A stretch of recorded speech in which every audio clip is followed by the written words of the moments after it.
He walks into the Jedi Temple carrying two lightsabers that don't belong there. Not in design, not in era, not in what they communicate to the three Jedi Knights who turn in the corridor and go still the moment they see him. The first is a single-bladed weapon, alloy metal hilt, the kind of construction you stopped seeing roughly 3,500 years ago. The blade is violet. In the long arc of Revan's history, the history documented in records the Jedi Archives hold, but nobody living has read with any real attention, that color is the end of a progression. Blue first, in the years when Revan was a Jedi Knight operating within the Order's boundaries. Red during the years he wasn't.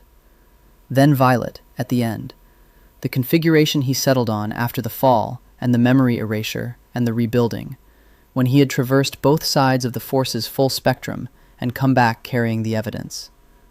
The violet blade doesn't declare innocence. It declares the kind of knowledge that only comes from having been somewhere most people don't survive. The second lightsaber on the belt is similarly constructed, another Old Republic weapon, also Revan's, the twin of the first. Then there's Anakin's own blade. Modified significantly from the hilt that left with him, adjusted housing, altered focusing crystal, the kind of rework you perform on a weapon when you've been in conditions it wasn't originally built for and you're not in a position to replace it. The blade is still blue.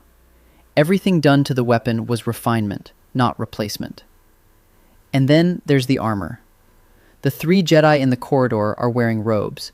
Brown fabric, traditional, the aesthetic of an order that has always privileged contemplative identity over combat utility, even after 3 years of a galaxy-wide war that required them to become generals without fully adapting either their wardrobe or their doctrine. Anakin is wearing bronze-plated battle armor, Old Republic design, layered alloy plates over a hardened understructure, built for prolonged engagements against opponents who could match force-enhanced reflexes with their own, in conditions where the war never paused for doctrine to catch up. SWTOR's historical records document this specific aesthetic, the Valiant Jedi armor line, in its cinematic archives of Jedi who fought the Sith Empire directly. Warriors who understood the difference between contemplation and combat as disciplines and built their wardrobe around that distinction. On Coruscant in the Clone Wars era, it looks like a relic from a different civilization. It's clipped to the armor's interior lining are hollow recording units, rectangular, scratched from years of field use. Each one contains archived footage from a war that ended millennia before anyone alive in the Jedi Temple was born. One of the three Jedi in the corridor says his name, not in greeting, in uncertainty, the way you say a word when you're not sure the thing in front of you matches its label anymore. Anakin nods once and keeps walking. A brief piece of geography. The Old Republic that shaped him is Legends continuity. KOTOR, SWOTOR, the 3,500 years of Sith and Jedi history that predates the Clone Wars by enough of a margin that its participants are textbook entries to everyone Anakin is about to walk past. The Clone Wars, Mace Windu, Palpatine, Padme, that's current canon. This story is a deliberate hybrid, and it earns the anachronism through its own premise.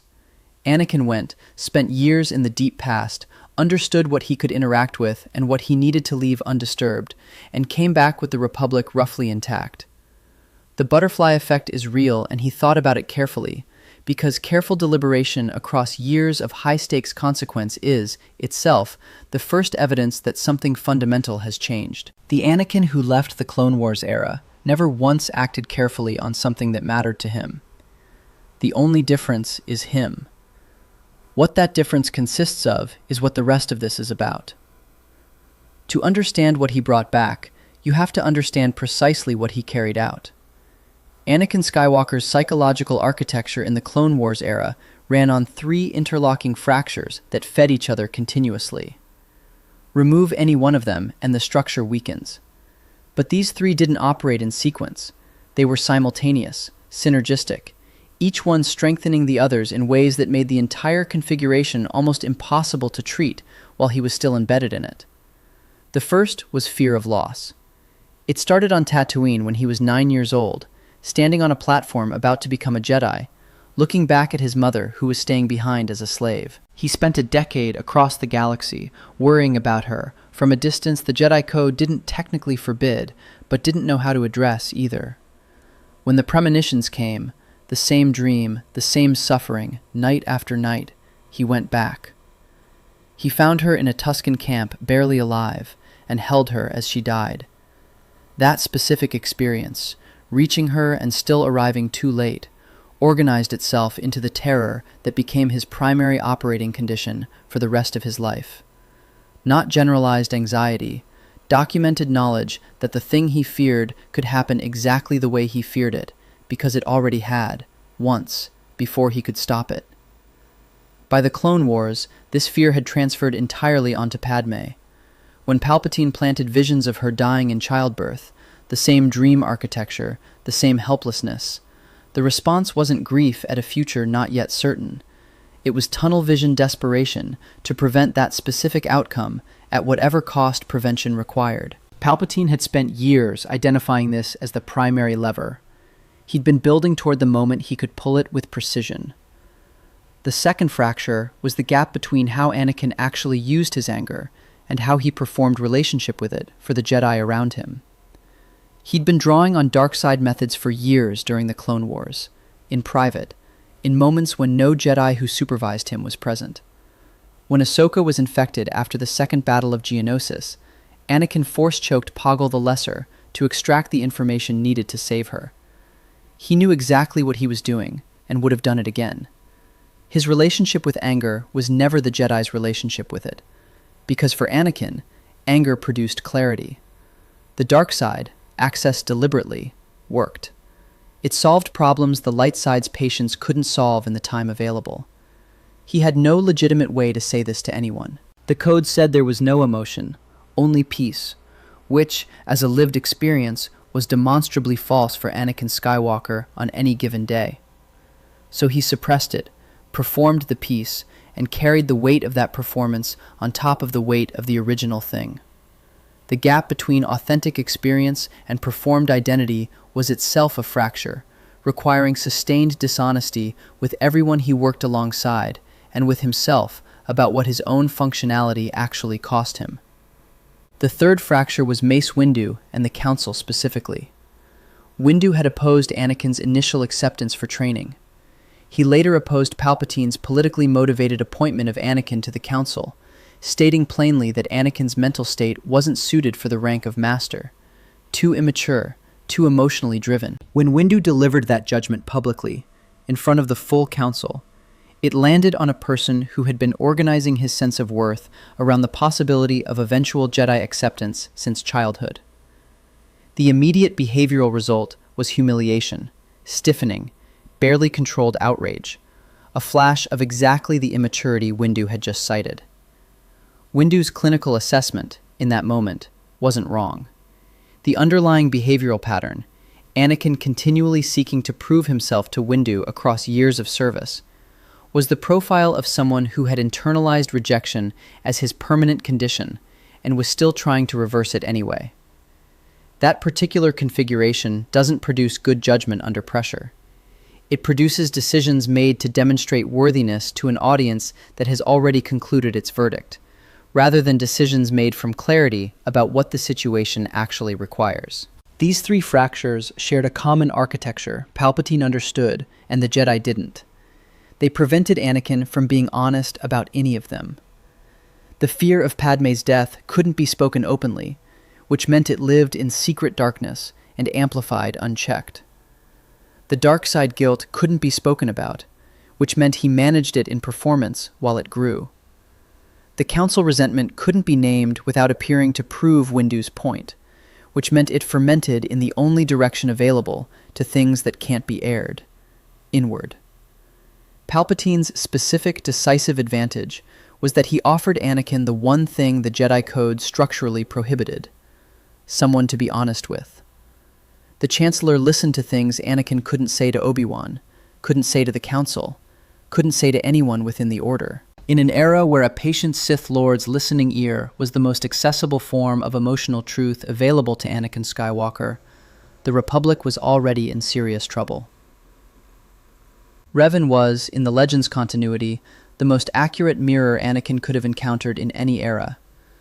A Jedi Knight who disobeyed direct council orders to take a faction of volunteers into the Mandalorian Wars, not from recklessness, but from the conviction that the threat was real and the council's inaction was a moral failure dressed as philosophical restraint. He went, he won the war, and fell to the Sith in the process, ending up captured by the same council he defied and subjected to complete memory erasure. Then he recovered. Without his history, without his relationships, without any prior sense of self as a foundation, he built a new identity from what remained after the erasure, chose the light, and came back carrying both lightsabers, the blue he had been and the red he had also been, resolved into the violet of someone who had traversed the complete range of the Force and returned with the evidence. He didn't put away the Sith-era weapon. He carried it alongside the other because he understood something the Clone Wars Jedi Code fundamentally couldn't encode. You don't transcend darkness by denying it was there. You transcend it by knowing it thoroughly, understanding what it felt like and what it offered and what it cost, and choosing the light anyway with that complete information in hand. This was the lesson Anakin needed most and couldn't receive from within the Order. Their entire framework ran on suppression. There was no emotion, only peace, which functioned in practice as an instruction to perform the absence of conflict rather than resolve it. Revan couldn't have modeled suppression even if he'd tried. He was living proof that the alternative existed. What Revan modeled more specifically was survival of complete identity collapse. After the memory erasure, he had nothing contingent left to hold on to. No history, no relationships built on accumulated trust, no prior choices that constituted a track record of who he was. Whatever chose the light in the rebuilt version was something underneath all of that. The base structure that remains when everything constructed on top of it has been stripped away. For Anakin, whose entire psychological stability depended on things that could be threatened, on Padme, on eventual council approval, on his performance under fire, watching someone survive the loss of all scaffolding and still choose well was a specific and necessary education.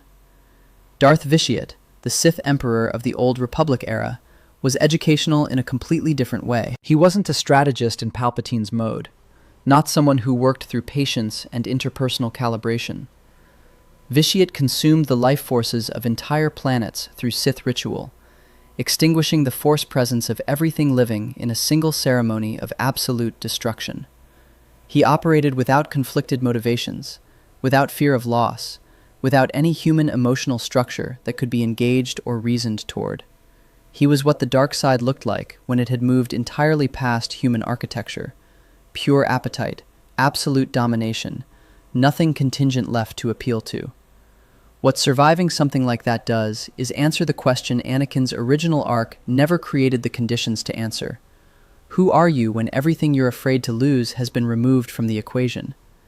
Vitiate's confrontations stripped away every contingent identity structure. The approval-seeking fell away. The performance of serenity fell away. The terror of Padme's potential death fell away. What was left, what had to stand entirely on its own, in the presence of something that wasn't managing him or manipulating him, but simply was what it was the answer. It was still himself, still the most gifted Force user of his generation, still burning with an anger he now understood clearly and no longer performed shame about, still the man who loved at an intensity the Jedi Code had always classified as his greatest liability. The test wasn't whether he could suppress the fear, it was whether what was underneath the fear was enough to stand. It was. Grandmaster Satele Shan, who led the Jedi Order through its hardest decades in the Old Republic era, gave him something more compressed, that the Force doesn't require certainty, it requires commitment. One lesson, but it was the one lesson the Clone Wars Order couldn't have given him, because their certainty about the Code's absolute correctness was exactly what prevented them from seeing what the Code was doing to the people trained inside it.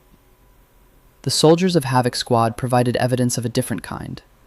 The elite Republic Special Forces unit operated on a simple principle. Trust is earned through demonstrated action, not granted through spiritual hierarchy. They bonded openly, grieved losses without performing clinical removal, said without embarrassment when they were afraid, maintained extraordinary operational effectiveness anyway. For a man whose only models of brotherhood had been Obi-Wan, warm but professionally constrained, clone troopers, loyal but subordinate, and fellow Jedi, restricted by the same doctrine he was straining against, spending years alongside soldiers who loved their work and each other openly and were genuinely exceptional at what they did, constituted something specific.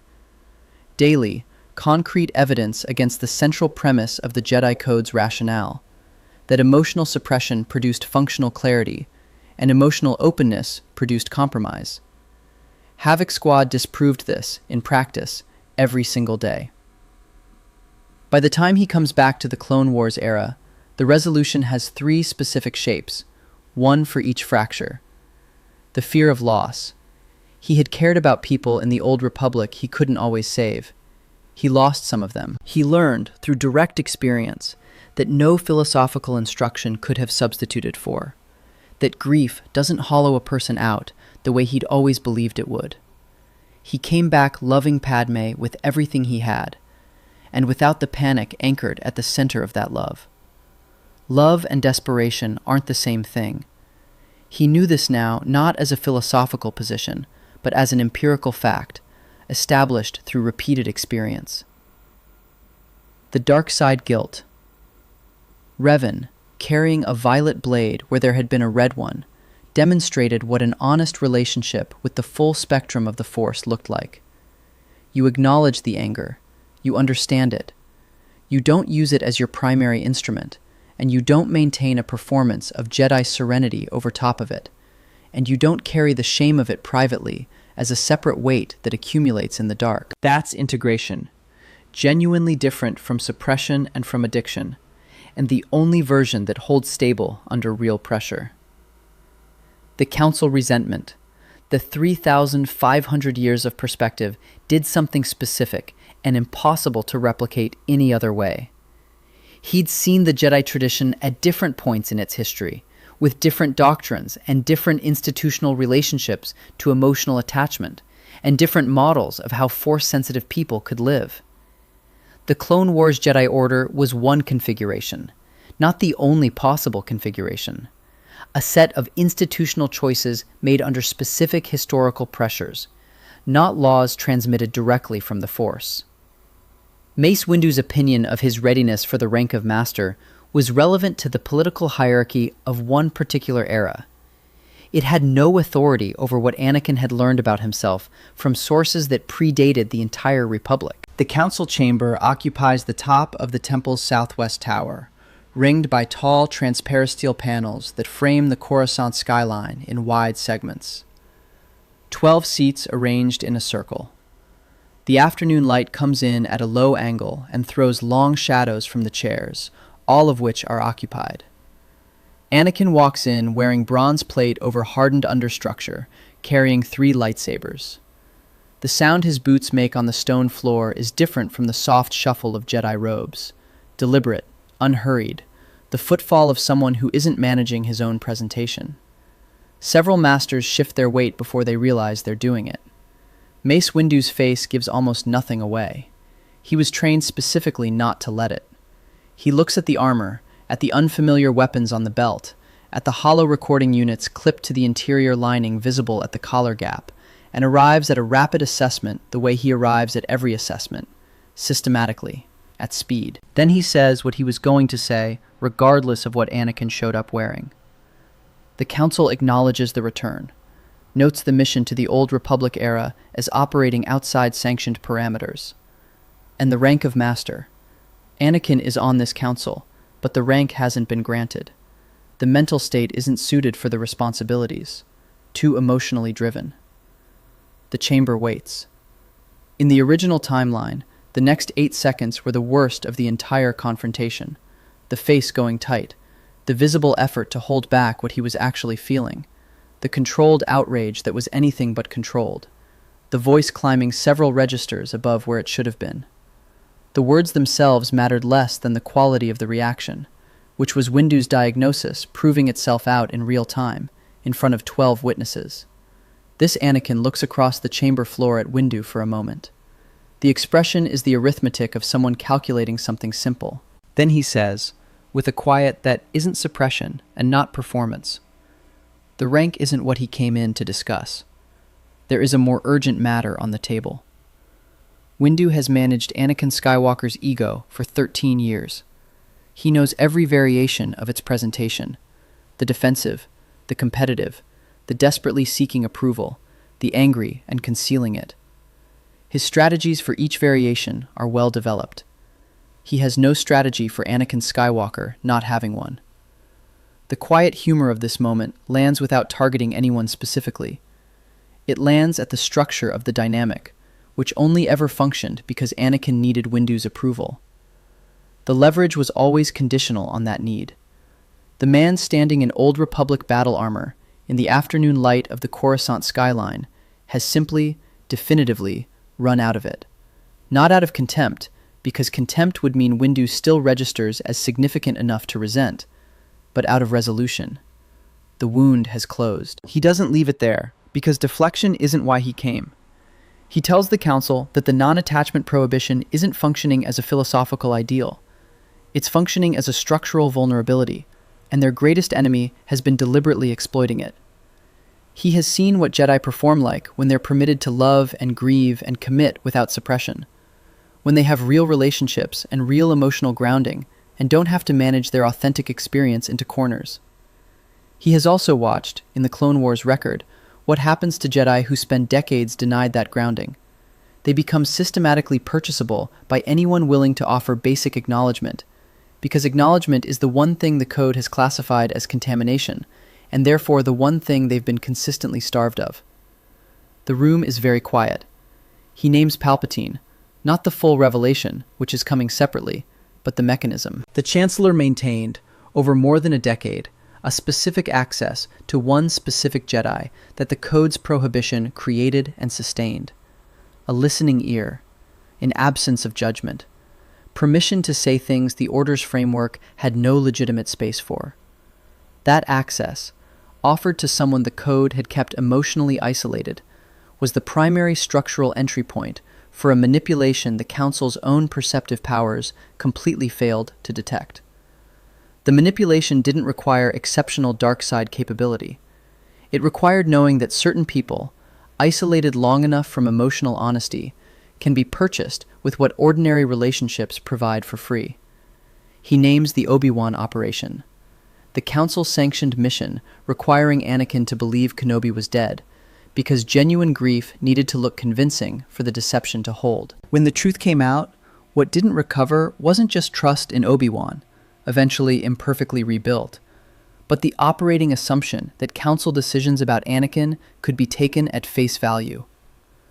The mission demonstrated with specific clarity that the Council's management model for Anakin was keep him functional by keeping him in the dark. Not cynical institutional strategy.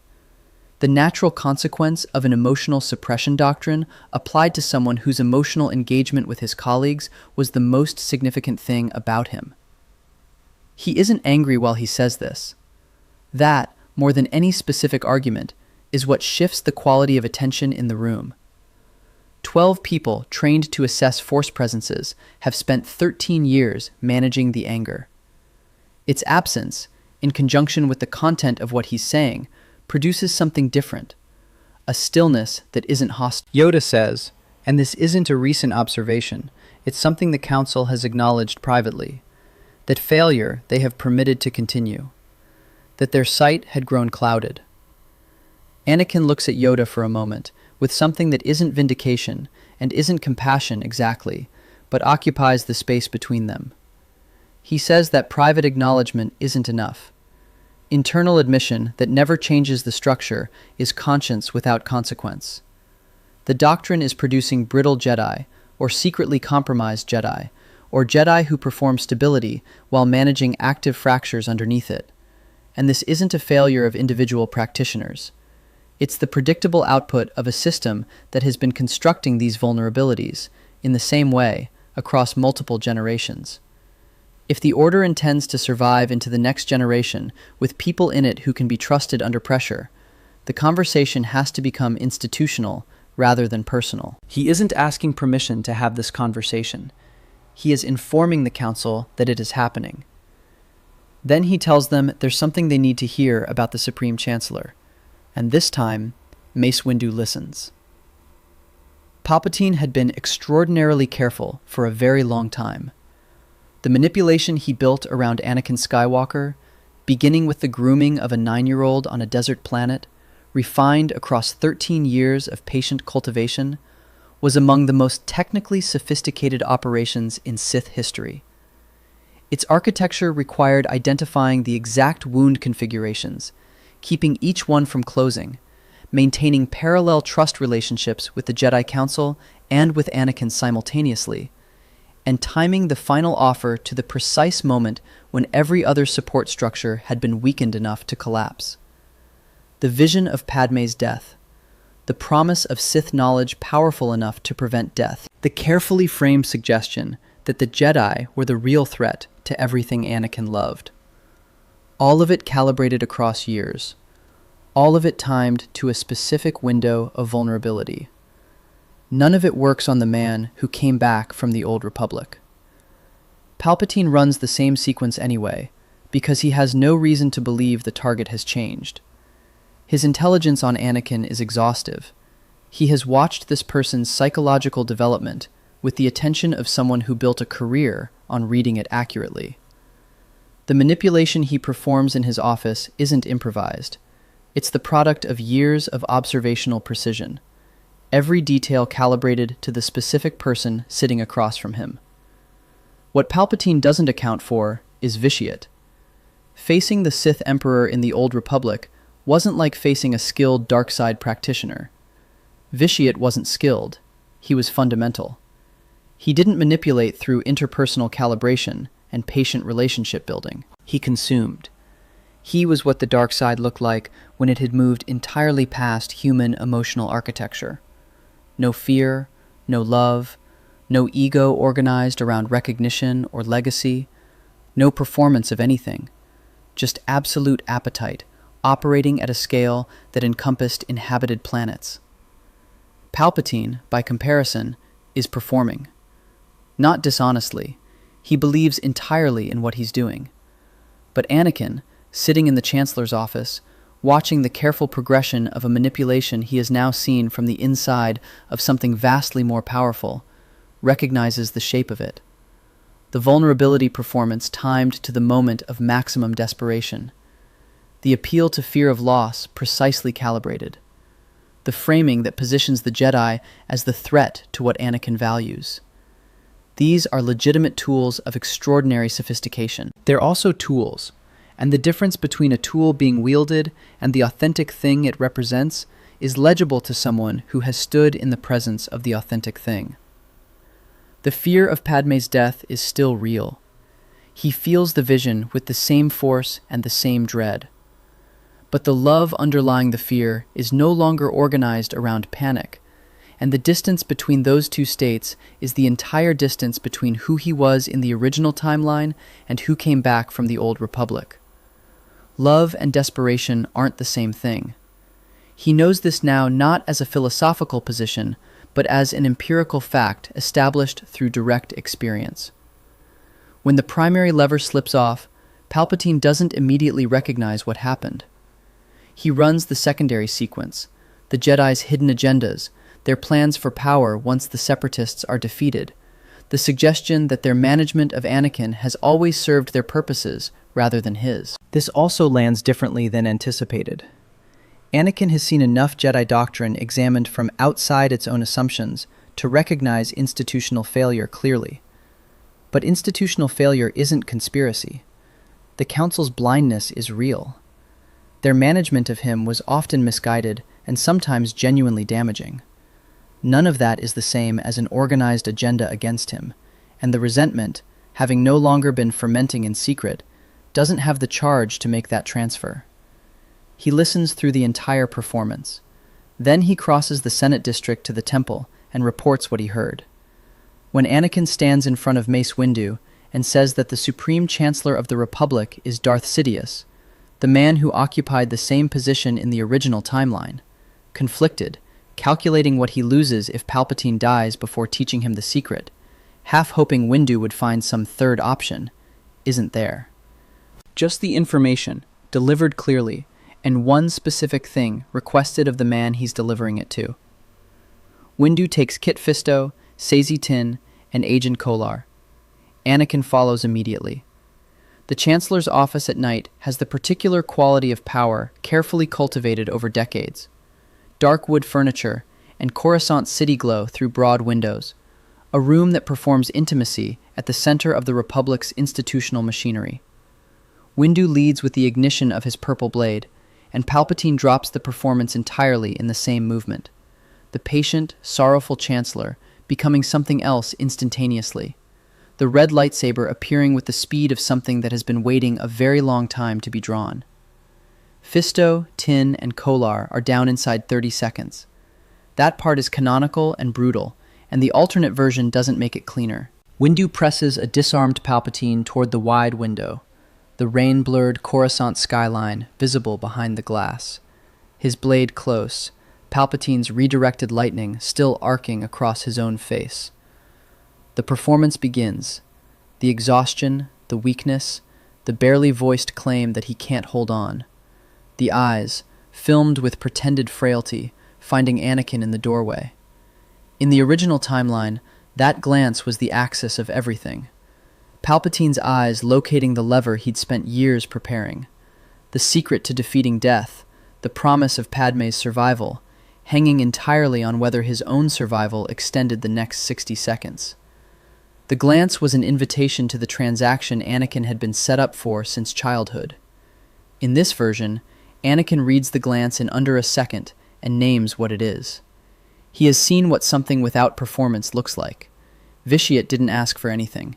He simply was what he was, with no invitation required. Palpatine is performing, exquisitely, with the product of years of preparation behind every gesture, and the machinery of it's visible to someone with the right frame of reference. The same way stage rigging that's invisible to the audience is immediately obvious to anyone who's been backstage. Windu glances at him once. The question in the look is identical to the question the original confrontation asked, and to which the original confrontation received the wrong answer. Anakin, standing in the frame of the doorway in Old Republic bronze armor, holding a violet lightsaber that belonged to someone who made this exact choice 3,500 years earlier, and came back carrying the evidence of both options on his belt, nods. Palpatine dies at the window of his own office on a rainy Coruscant night. The entire apparatus built on years of patience, Order 66, the Imperial blueprint, the systematic elimination of the Jedi Order, ceases to have an architect. The Separatist Council is still operational in the Outer Rim. The war has its own momentum now, and the Senate will spend months reckoning with the depth of what Palpatine embedded inside the Republic's institutions before anyone gets to call the conflict concluded. The cleanup is slow and messy and produces no clean outcomes. It never was going to. But the engine specifically designed to make recovery impossible, the one culminating in Darth Vader, in Order 66, in the complete collapse of the Jedi Order as a living institution, is gone. Removed not by superior force or better tactics or an intervention of cosmic timing, but by a nod in a doorway from someone who no longer had the specific fear that made the original outcome possible. Anakin walks out into the rain. He doesn't run threat assessments or manage his exposure in the security footage, or immediately calculate the political fallout. He stands on the plaza in the rain and breathes. The particular quality of breathing that belongs to the moment when something you've been carrying so long you stopped noticing its weight has finally come off. Padmé had been a senator of the Republic and his wife every day of the war. Both things simultaneously, both real. The senator was visible to the entire Republic. Every floor speech, every committee vote, every public statement opposing the Military Creation Act and the emergency powers and the incremental erosion of democratic structures she'd served since she was 14 years old. The wife was invisible to everyone who mattered. Their marriage had existed in complete secrecy for 3 years, maintained through logistics and careful distance and the sustained performance of a professional relationship in every public context. This was supposed to protect them. What it actually did was make Anakin the most exploitable person in the Republic. You can't leverage what is publicly known. You can only leverage secrets. Every day the marriage was hidden was another day Palpatine could use the fact of it. The distance, the secrecy, the fear of exposure, the terror of what exposure would mean for her position and his standing in the Order, as instruments. The secrecy was the weapon.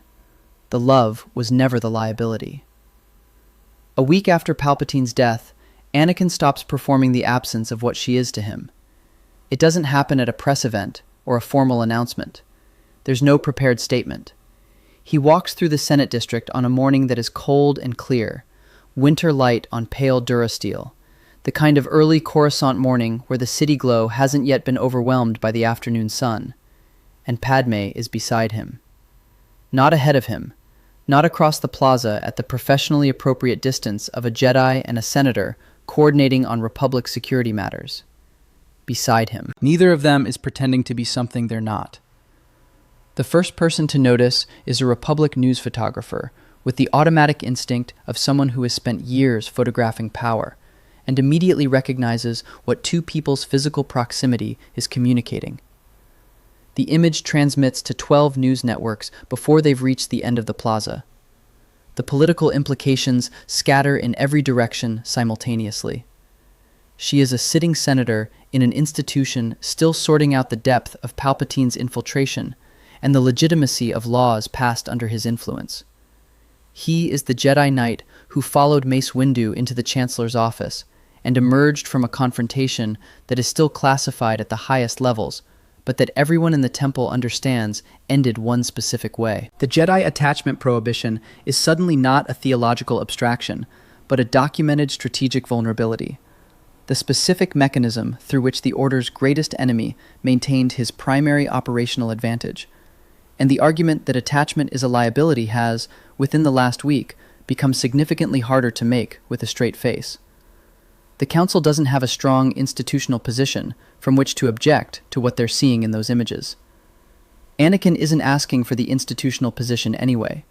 Padme had known, through the entirety of the secret, exactly what was being asked of her by the architecture of their secrecy. Sustained performance of something that wasn't real. The maintenance of public distance from the most important person in her life. The contribution of her political credibility to the structure of concealment.